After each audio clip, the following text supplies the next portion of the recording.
estar preparados porque quiero finalizar, aún tenemos el mes de enero, terminar el estudio que estábamos realizando en cuanto en el tiempo de Navidad. Estamos viendo cómo celebrar la Navidad de acuerdo a los evangelios.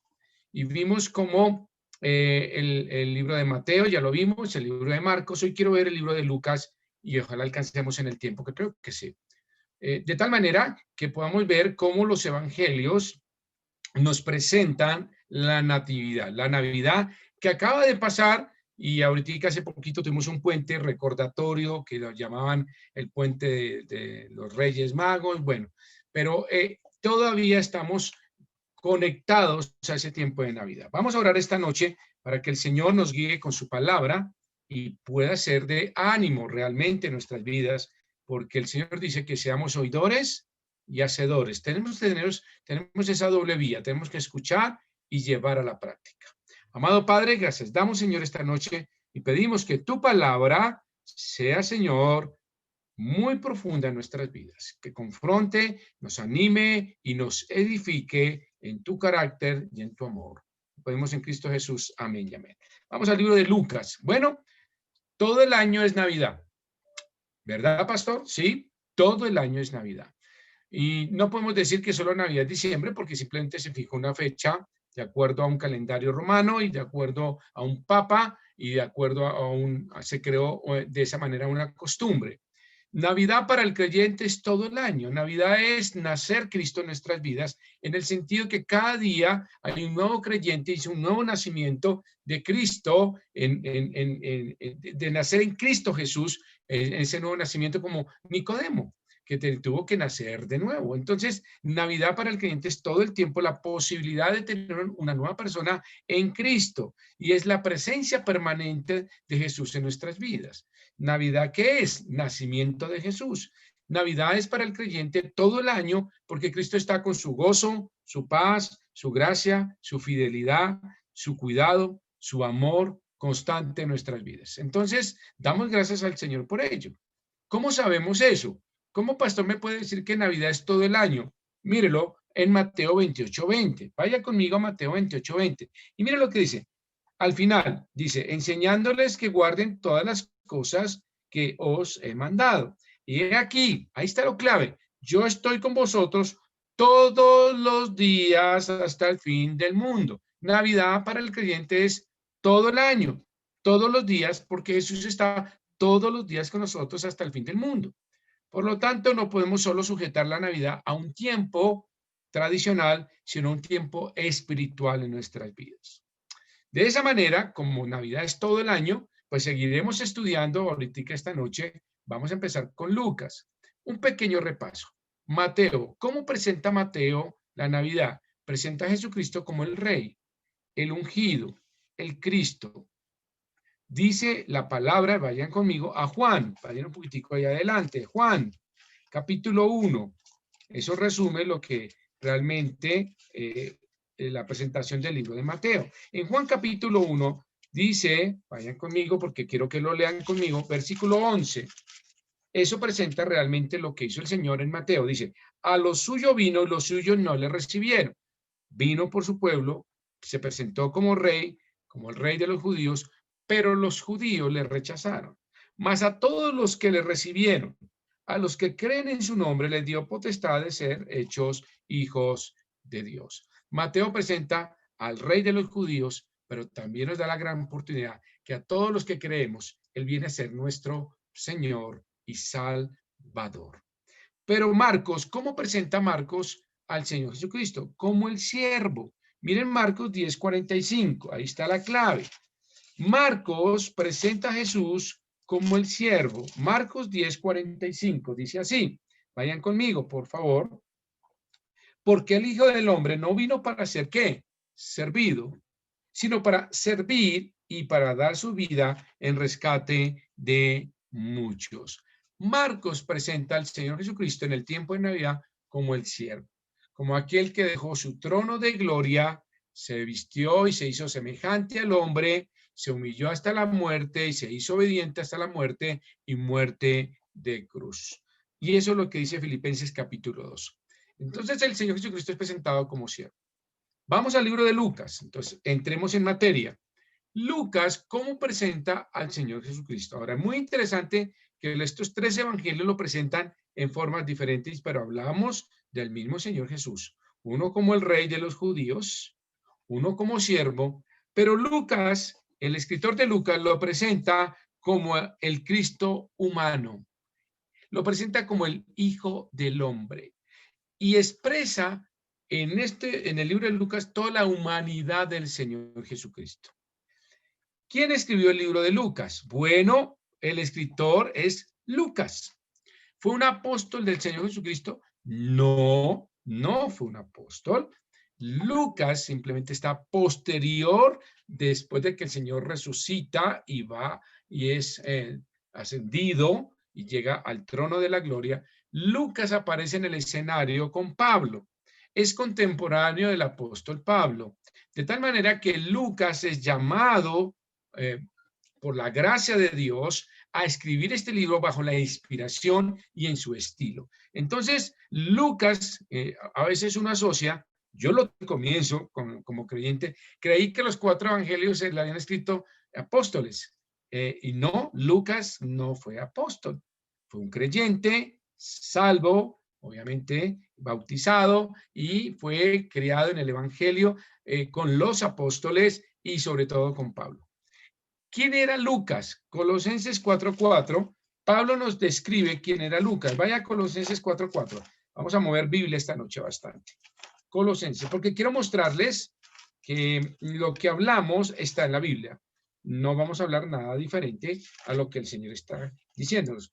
Mira quién habla acá. Pablo a la iglesia de Colosas dice, ¿para qué? Dice Colosenses capítulo 4, versículo 14.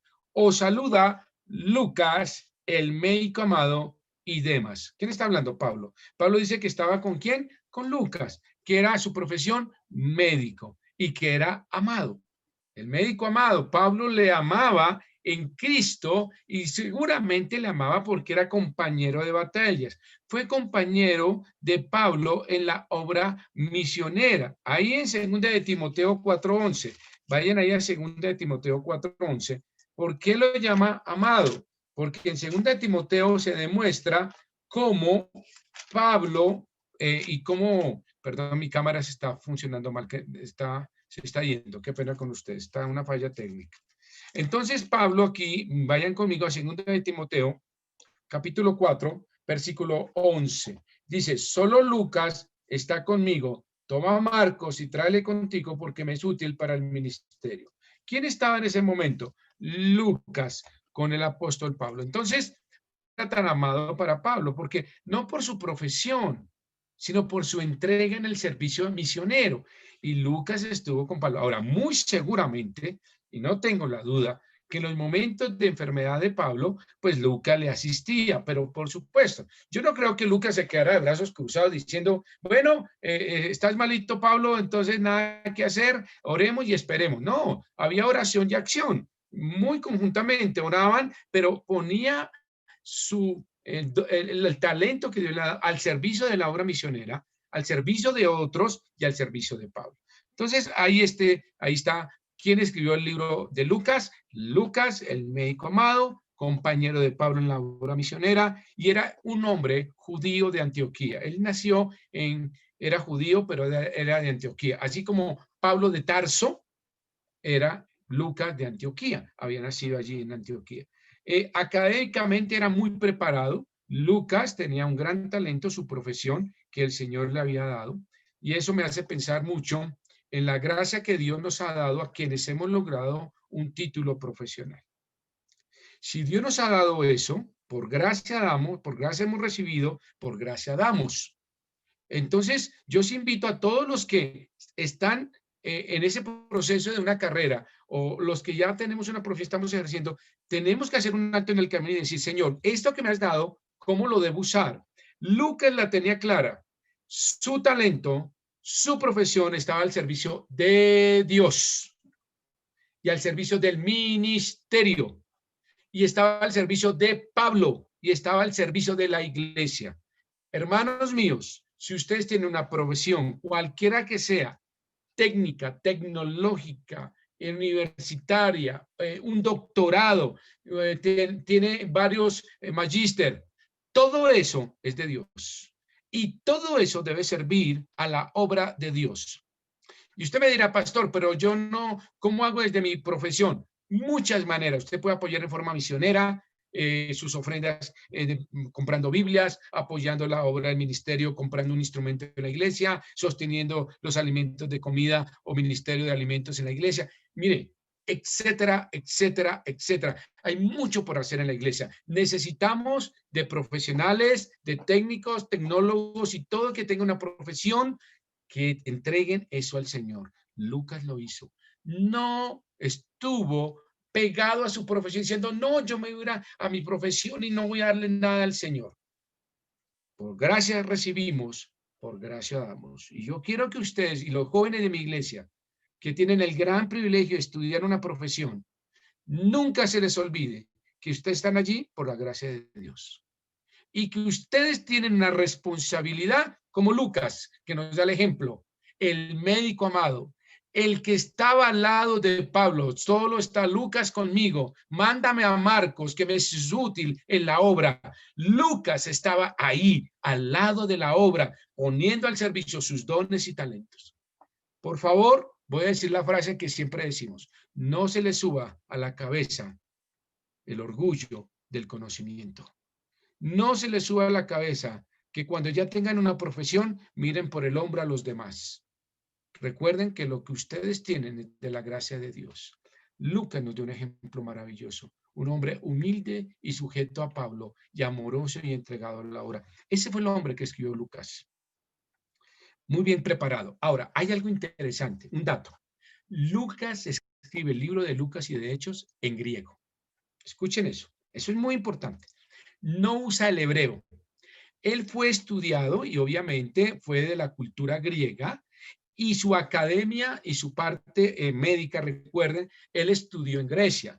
La escuela en ese momento, como podríamos decir, el Harvard o el Oxford o la Universidad de Cambridge, la mejor universidad del mundo estaba en Grecia y era medicina allí. Allí aprendió Lucas. Y Lucas aprende en el griego, porque todos los grandes médicos, Galenos y Galeno, que fue el fundador de la medicina, era griego. Entonces allí, y Esculapios y todos ellos, él le permite escribir en griego, y eso es muy importante, porque el griego es rico en sinónimos y le permite que el griego sea mucho más fácil en traducirse y en llegar a los pueblos gentiles. Y el griego era un idioma muy común, aparte del romano, pero el griego prevalecía como lenguaje porque era muy literario, muy artístico, y el griego siempre ha sido de esa manera muy fluido, como el español, tiene bastantes sinónimos y sentidos diferentes. Por ejemplo, decir amor en el griego tiene varias formas: agape, erao, fileo, estergo. Entonces, fíjense que no es lo mismo decir amor en griego, sino depende cómo usted pone la palabra perfecta y correcta. Entonces, eso le permitió que sus relatos fueran muy completos, muy pulidos desde el punto de vista literario, y los relatos de la natividad, si ustedes notan, ahí en Lucas, son muy precisos. Él entra en muchos detalles que ni Marcos ni Mateo lo hacen. Muy interesante. Miren, por ejemplo, el versículo 1. Ojalá lo alcance esta noche. Si no, lo seguimos el otro viernes. No tengo ningún afán. Tengo muchos viernes para explicar esto, porque es importante entender lo que estamos leyendo y por qué lo estamos leyendo. Miren lo que dice y por qué les digo que era tan específico y especial Lucas en escribir. Versículo 1. Puesto que ya muchos han tratado de poner en orden la historia de las cosas que entre nosotros han sido ciertísimas. ¿Qué cosas? ¿De qué cosas está hablando Lucas? Pues de la vida del Señor Jesucristo. Él no se va a poner a hablar de Nerón, ni de Julio César, ni Augusto César, ni de Herodes. No, él dice, lo que a mí me interesa es la vida de mi Salvador y de las cosas ciertísimas. Y se puso un propósito. Ya que Dios me ha dado la posibilidad de estudiar y tengo la capacidad literaria y domino el griego y tengo la capacidad y contactos con muchos, el tema es que, como siendo médico, él tenía la gran posibilidad de entrar a muchos lugares que muchos no podían. Él tuvo relación de amistad con personas cercanas a Herodes, a Caifás, también tuvo relación y fácilmente entraba a lugares donde estaban los sacerdotes, los levitas, porque siendo médico era muy preciado y muy necesitado.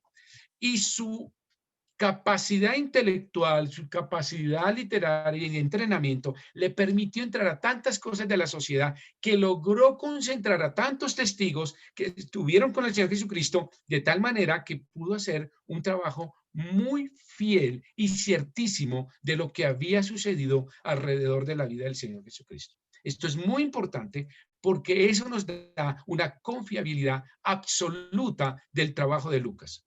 Inspirado, escúchelo, inspirado por el Espíritu Santo, guiado por el Espíritu Santo, no basado en sus fuerzas, pero sí utilizado por sus talentos y dones que Dios le había dado. Dios le dio un talento y le dijo, vamos a ponerlo a funcionar, y él dijo, sí, Señor. Ahora, el versículo 2, tal como nos lo enseñaron los que desde el principio lo vieron con sus ojos y fueron ministros de la palabra, me ha parecido también a mí, miren lo interesante, él dice, yo quiero participar en esto.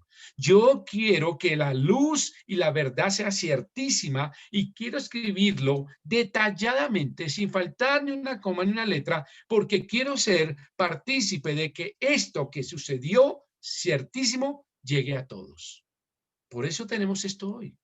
Esta es la gracia de Dios y la voluntad y el amor y la pasión de un hombre que dijo, yo deseo, y para mí es una prioridad, escribir todo lo que pasó con mi Salvador. Y mira lo que dice. Me ha parecido a mí, después de haber investigado con diligencia todas las cosas desde su origen. Y él dijo, yo voy a investigar, esto no va a ser ligero. Miren que el Espíritu Santo lo inspiró. Sí, eso es cierto. Toda la escritura es inspirada por Dios y útil para. Pero mire que él se dedicó a qué? Investigar, escudriñar. Y el Señor dice que escudriñemos la palabra porque en ella encontramos palabras de vida eterna. El Señor nos pide que ¿qué? Que investiguemos, que escudriñemos. ¿Y para qué? Mire lo que dice ahí. Dice, desde su origen, escribírtelas por orden, oh excelentísimo Teófilo. Cuando dice que escribirlas en orden, no es tontamente cronológico, pero sí un orden lógico. No todas las cosas fueron muy cronológicas, pero sí es un orden. Y él cogió y dijo, vamos a ponerle esto a un orden para que quienes lo lean entiendan que lo que estoy escribiendo habla de Jesús, el hombre divino. Y Lucas hace énfasis exactamente en el Cristo humano. Y eso es maravilloso porque Lucas hace una investigación de tal manera que nos presenta a Jesús. A Jesús. Recuerdan que Jesús fue bautizado de esa manera. Su nombre, digamos, humano es Jesús. Lo vamos a ver.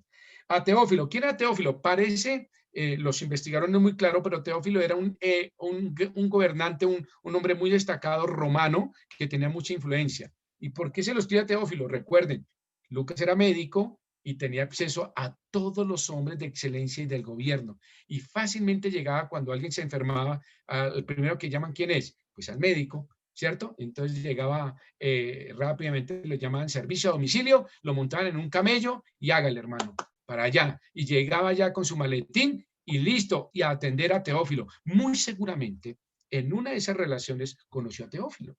Lo atendió, lo convirtió y Teófilo, todos los historiadores, Jerónimo y otros hablan de que Teófilo era creyente, educado a los pies de Pablo y de los apóstoles y tenía una prominencia y por eso él dice, yo te voy a escribir esto para qué. ¿Por qué se lo escribía a Teófilo? Porque Lucas sabía que Teófilo en su posición podía coger esos escritos y hacer qué, diseminarlos, entregarlos fácilmente. Si el excelentísimo Teófilo decía, lléveme esta carta a Antioquía, a Galacia, ¿qué hacían? Pues si lo dice Teófilo, que es un representante de Roma y que tiene unos privilegios, pues nadie le iba a reprochar. Era una forma muy inteligente de llevar el evangelio a todo el mundo. Mire que Lucas dijo, esto tiene que entrar por arriba para que se expanda a todo el mundo. Dios tiene propósitos, Dios tiene métodos y tenemos que aprender a conocer los métodos y el pensamiento de Dios para que nosotros entreguemos el evangelio.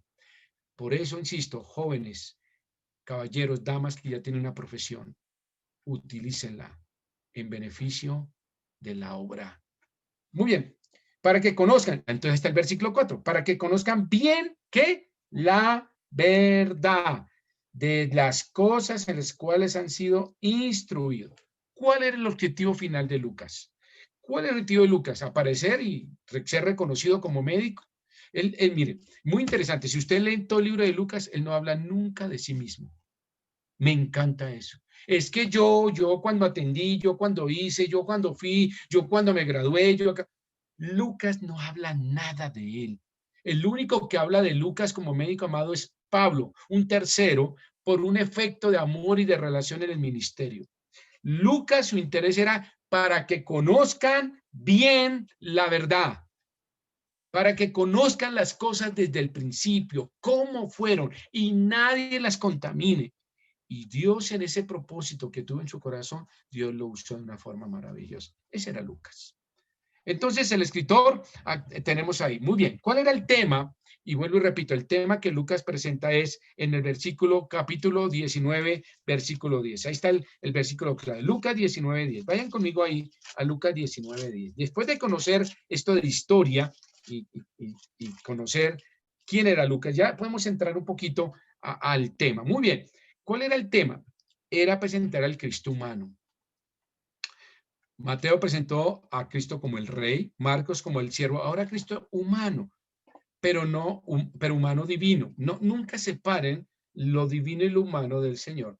Lo que pasa es que Mateo lo pone como divino, humano, Marcos lo pone como siervo divino, pero aquí Lucas lo pone como humano divino, pero eso nunca lo podemos separar. Recuerde que el Señor Jesucristo fue 100% humano, 100% Dios, pero ahora Lucas lo que hace es hacer énfasis en su 100% como humano y lo presenta acá. Mira lo que dice Lucas 19, 10. Dice, porque, ¿qué dice? El Hijo del Hombre vino.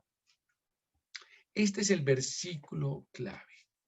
El Hijo del Hombre, y lo presenta como el Cristo humano. Esa.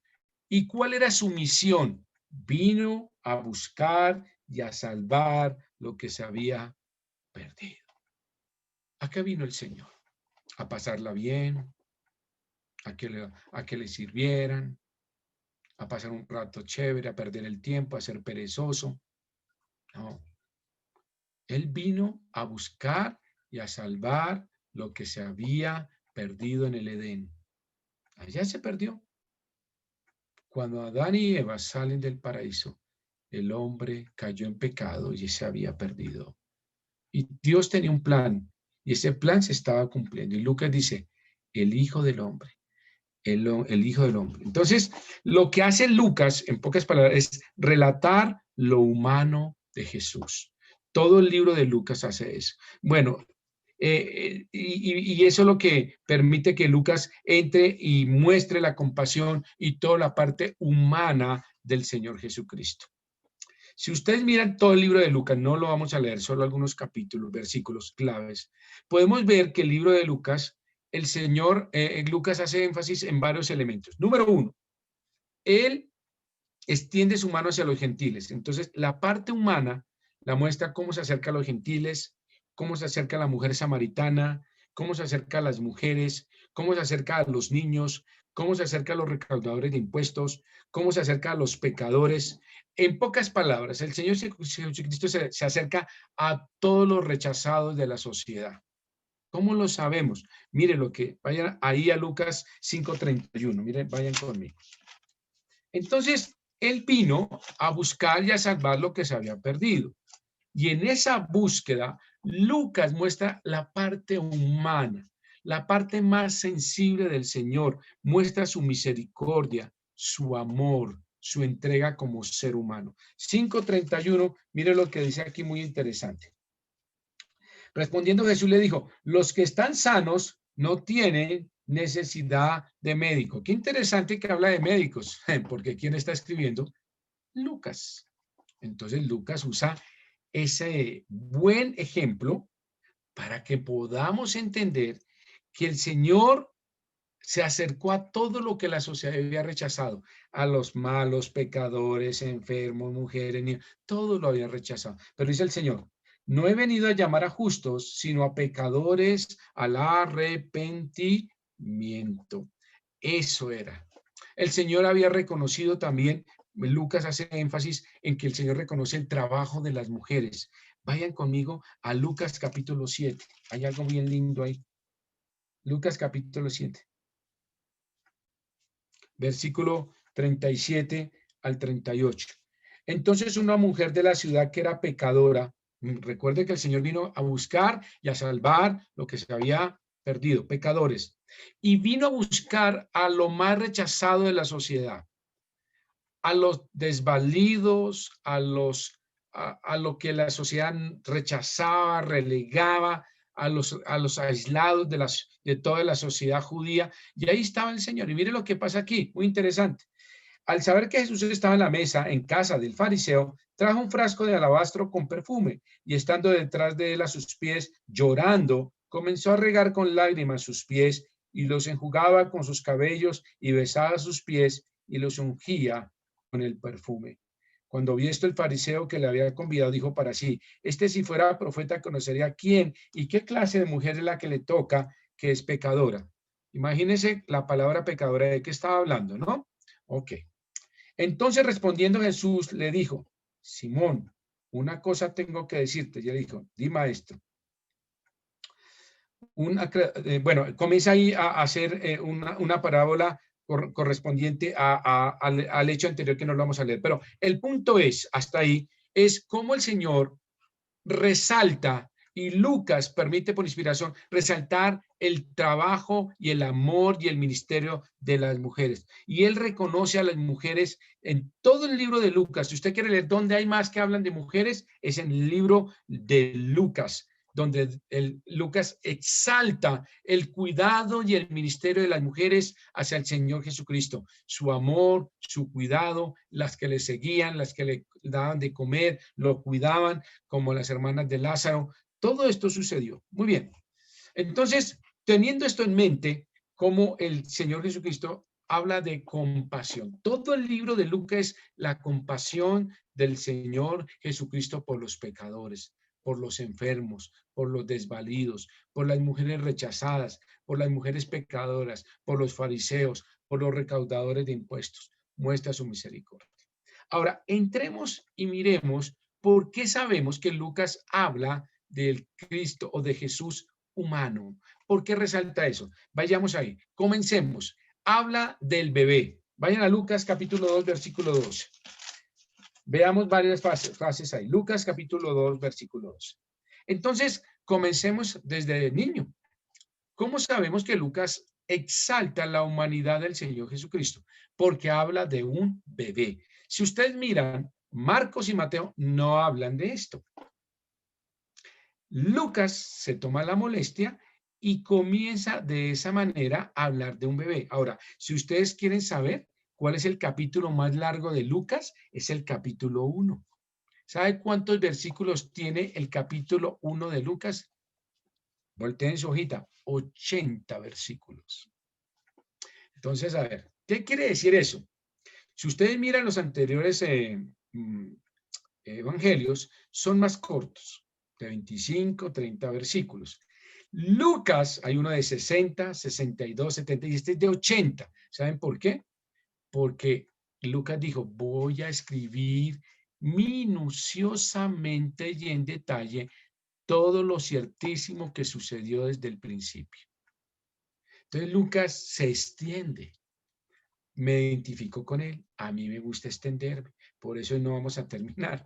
Pero Lucas coge detalle por detalle y si ustedes ven todo el relato, usa 80 versículos desde el capítulo 1 de Lucas, desde el versículo 1 hasta el versículo 80, hablando exclusivamente de todos los sucesos desde el principio. ¿Cómo fue el tema del nacimiento del Señor? Y hace énfasis en Lucas capítulo 2, ahora versículo 12. Mire lo que dice 2:12. Dice así, Y esto os servirá de señal. Hallaréis al niño envuelto en pañales y acostado en un pesebre. ¿Eso no les parece mucho detalle? A mí, yo lo diría de la siguiente manera. Ustedes van a encontrar a Jesús allí en un pesebre, pero no envuelto en pañales y acostado. Bueno, ¿por qué dice que acostado y no recostado o sentado? No, entra en detalles. Acostado en un pesebre. Yo diría, estaba allí en el establo. Yo hubiera dicho, Jesús nació en un establo y allí lo encuentran. No, Lucas dice, yo tengo que entrar en los detalles porque los detalles son muy importantes, porque vamos a hablar de la humanidad de Cristo. Él nació envuelto en pañales y acostado en un pesebre como todo niño que nace. Por eso habla de la humanidad. Lucas capítulo 2 habla de eso. ¿Y cómo lo iban a llamar? Vayan a Lucas capítulo 1, versículo 31. Todo niño que nace tiene un nombre. Cuando yo nací, mis padres escogieron mi nombre, José Mauricio. ¿Sí saben que yo era José? José Mauricio. ¿Ah? Y soy todavía José Mauricio. Si alguien me llama José, yo no le contesto porque nadie me llama por José. Yo tengo a mi amigo José Tobías ahí que lo estoy viendo. Yo sé que también igual a veces nos pasa, ¿no? Cuando tenemos nombres compuestos, nos llaman por el primero o el segundo y ni idea a quién estarán llamando. Pero aquí era muy importante porque mire el versículo 31. Dice, y ahora concebirás en tu vientre, qué detalle, ¿no? Porque uno, ¿dónde concibe? Pues en el vientre. Pero todos esos detalles que son tan obvios tienen significado histórico y teológico muy importante, porque alguien dirá que entonces Jesús nació de una obra diferente, de una forma diferente. No, él nació como todo ser humano, con la gran diferencia que fue concebido por el Espíritu Santo en forma sobrenatural. Entonces, ¿por qué entran estos detalles? Porque quería mostrar la humanidad del Señor Jesucristo. ¿Y tiene un nombre? Sí, míralo ahí, dice, ¿y llamará su nombre qué? Jesús. Jesús es el nombre humano, que quiere decir Salvador. Mire que, si ustedes miran, Lucas no usa el nombre hebreo que es Cristo, el ungido, que en hebreo es Cristo o el ungido o el Mesías. No usa el hebreo, usa el griego y usa el nombre Jesús. Entonces, muy interesante ahí. Entonces, Jesús de bebé. Ahora, pasemos cuando él fue niño. Pasemos cuando fue niño. Vayan a Lucas capítulo 2. Largo ese capítulo. Versículo 40. Vayan a Lucas 2:40. Vayan conmigo al 2:40. Y el niño. Ahora aquí, ¿por qué? ¿Por qué Lucas pasa de bebé y hallarás? ¿Sí ven? ¿Se acuerda que dice? Y hallarás. ¿A qué? Dice ahí en el capítulo 1. ¿Listo? Versículo dice, y hallarás al niño ¿qué? Envuelto en pañales, o al bebé lo encontrarás envuelto en pañales. Ok, y hallarás al niño. Ahora aquí hablamos del otro niño, del niño más grande, adolescente. Dice, y crecía y se fortalecía y se llenaba de sabiduría y de gracia de Dios, era sobre él. Versículo 44. Dice, y pensando que estaba entre la compañía, perdón, versículo 49. Entonces él les dijo, ¿por qué me buscáis? ¿No sabéis que en los negocios de mi Padre me es necesario estar? Versículo 52. Y Jesús crecía en sabiduría y en estatura y en gracia para con Dios y los hombres. Y versículo 51. Y descendió con ellos y volvió a Nazaret y estaba sujeto a ellos y su madre guardaba todas estas cosas en su corazón. ¿Qué hace Lucas aquí? Nos describe al niño Jesús humano. Y nos habla de cómo crecía, cómo se fortalecía, cómo era su diario vivir. Él creció como todo niño, crecía, se fortalecía, se comía su huevito, su leche, su yogur, él hacía ejercicio. Para uno fortalecerse tiene que hacer ¿qué? Comer sano y hacer ejercicio. Entonces él dice que crecía, comía bien, se fortalecía, hacía ejercicio y se llenaba de sabiduría. ¿Sabe qué significa eso? Escuchaba a sus padres, escuchaba a sus maestros sanos, escuchaba a sus mentores allí en la sinagoga y la gracia de Dios estaba sobre él. Significa que Dios bendecía, le cuidaba, le animaba, le fortalecía y a la parte de llenarle de sabiduría, Mira el versículo 50. Y Jesús crecía en sabiduría y en estatura y su gracia para con Dios y los hombres. Significa que su testimonio era impecable. Era un niño ejemplo. No era un niño sobrenatural en el sentido propio, aunque era Dios, pero Lucas hace énfasis de que era un niño, como los niños que tenemos en la iglesia, y que crecía de esa manera. ¿Cuál es la diferencia? Que Jesús le da ejemplo a los niños de que su primer ministerio es Jesús.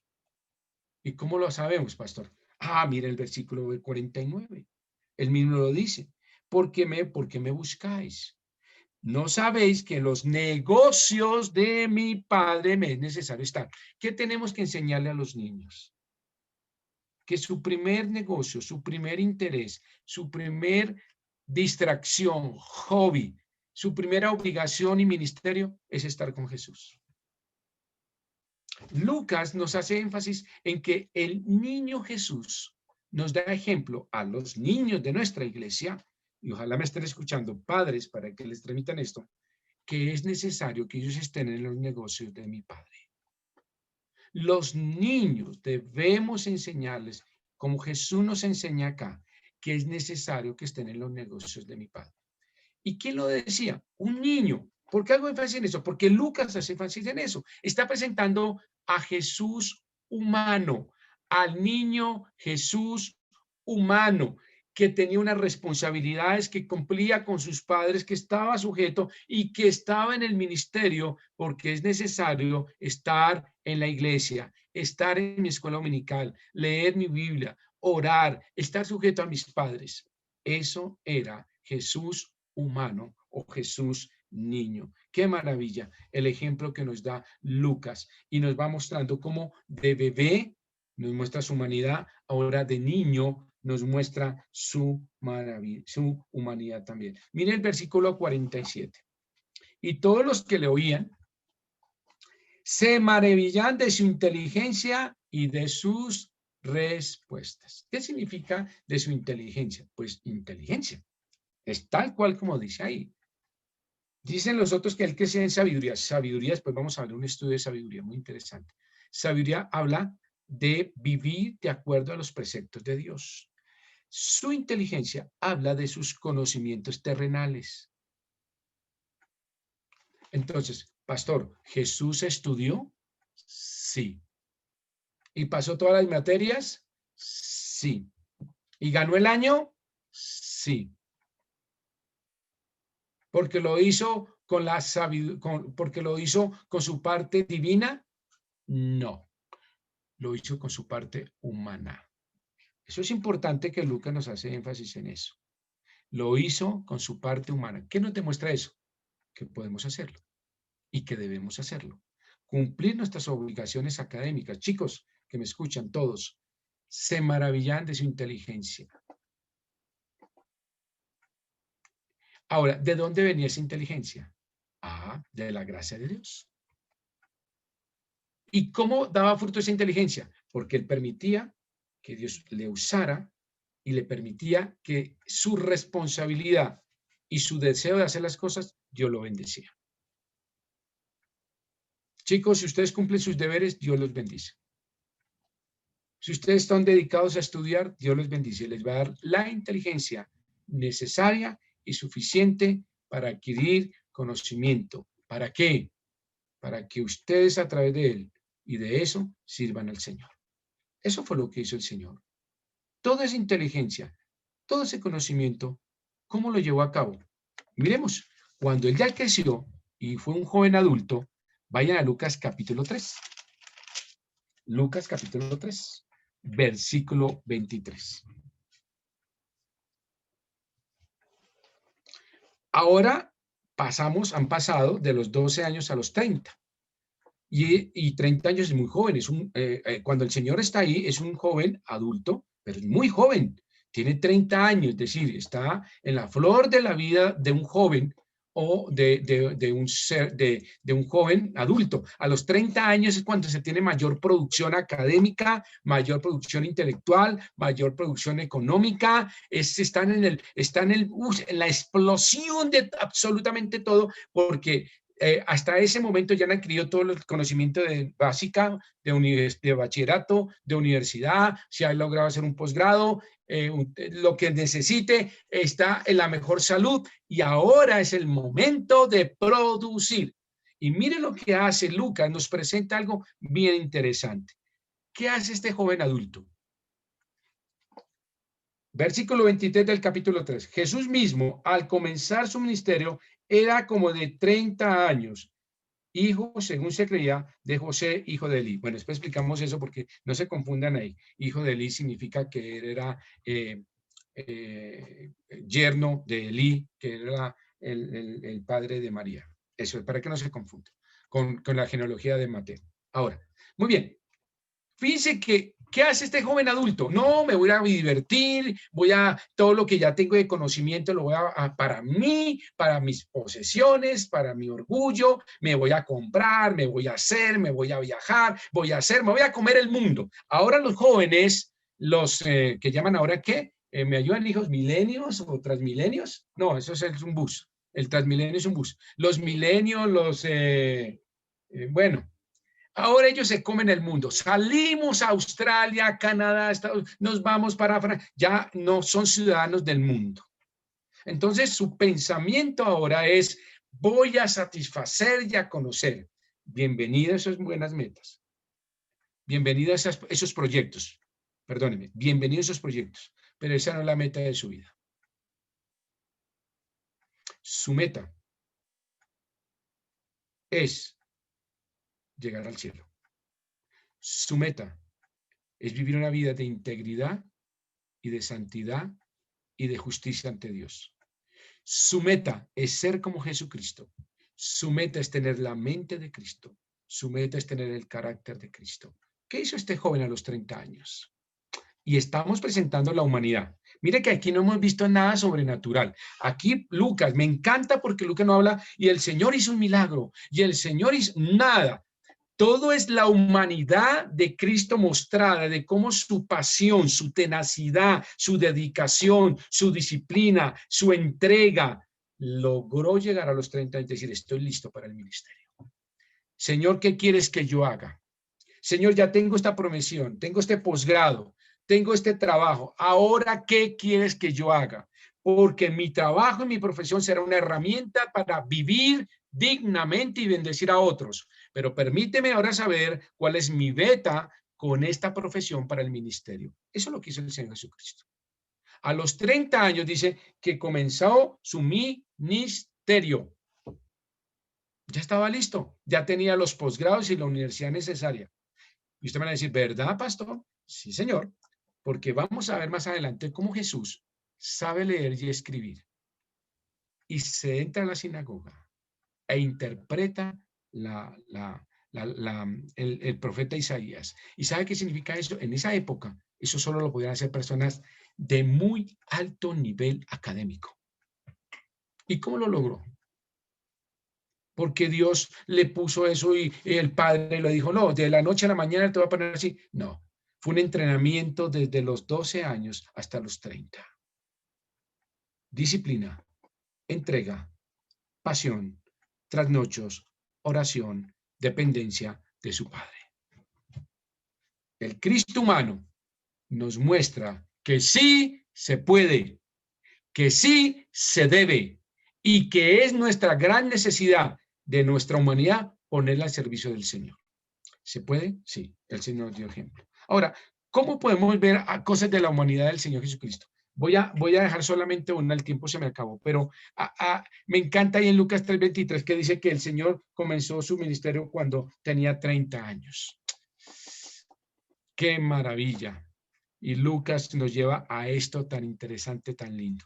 Voy a terminar acá porque el próximo viernes quiero llevarlos a mostrar toda la humanidad del Señor Jesucristo a flor de piel.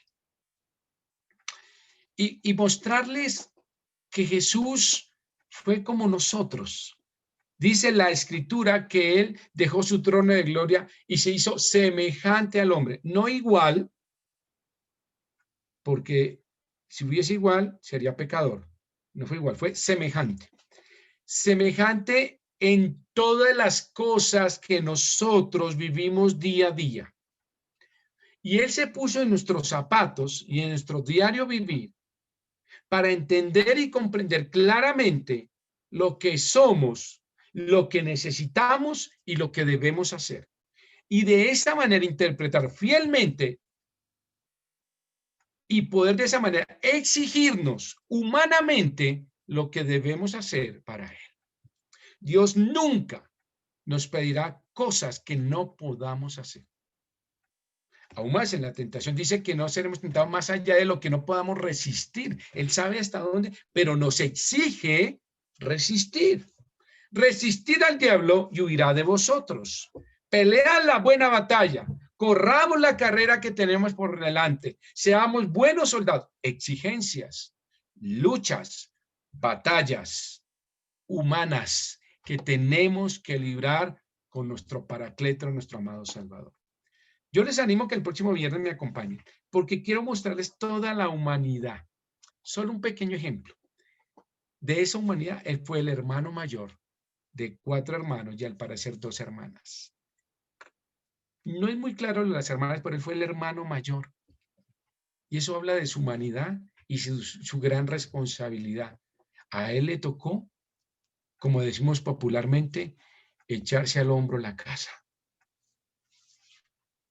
Y tuvo, desde que se apareció José, que no sabemos muy claramente, pero sabemos que Jesús tuvo al frente el ministerio del cuidado del hogar y fue el proveedor, o escúchelo, fue el proveedor de la casa. Eso habla de su humanidad. Y vamos a dar 1, 2, 3, 4, 5, 6, 8, 9, 10. 2 ejemplos de su humanidad. No se los pierdan. Y los animo, porque cada uno que vayamos descubriendo, vamos a entender y identificarnos con él y vamos a entender que el Cristo humano fue maravilloso y vivió en esta tierra, porque él vino a buscar y a salvar lo que se había perdido. El Cristo humano fue un desafío para nuestras vidas. Espero que se enamore de este estudio. Y yo cuando estaba preparando lo que veía cómo el Señor se humanó de una manera extraordinaria. Dejó su trono de gloria, dejó toda su adoración de los ángeles, se hizo siervo, se humilló a sí mismo y se hizo obediente hasta la muerte y muerte de cruz. Mis queridos hermanos, la espalda del Señor Jesucristo humana recibió el látigo del castigo del pecado. Él lo vivió en carne propia. E Isaías dice que fue tan desfigurado en su rostro humano que no le conocía. Lucas nos habla de su amor humano y lo vamos a ver. Amado Padre, gracias damos por tu palabra. Señor, permítenos descubrir cada día cosas tan maravillosas y ver cuánto nos amaste, Señor, y cuánto dejaste para humanizarte. Y el Verbo se hizo carne y habitó entre nosotros y vio su gloria como el unigénito Hijo de Dios. Señor, qué bendición y qué maravilla fueron aquellos que te vieron, Señor, en tu humanidad. Que tuvieron el privilegio de caminar, de comer contigo, de abrazarte, de llorar a tus pies, de jugar tus lágrimas y de abrazarte y tocarte, Señor. De recibir tu misericordia, tu sanación, de escucharte, de sentir tus manos. Señor, qué maravilla fue. Sabemos que un día te volveremos a ver tal como eres. Y tendremos el privilegio de verte tal como eres. y saber, Señor, que nos amaste porque estábamos perdidos y viniste y nos buscaste en tu cuerpo humano y lo recorriste durante 33 años en una forma extraordinaria. Como ser humano, nos dejaste un ejemplo invaluable, un ejemplo de seguir tus pisadas, sin dudar, sin doblar nuestro corazón y nuestras fuerzas. Porque si tú lo hiciste, lo podemos hacer nosotros también. Gracias, Señor, por tu humanidad. Gracias, Señor, por tu amor. Lo pedimos en Cristo Jesús. Amén y amén. Queridos hermanos, Dios les bendiga.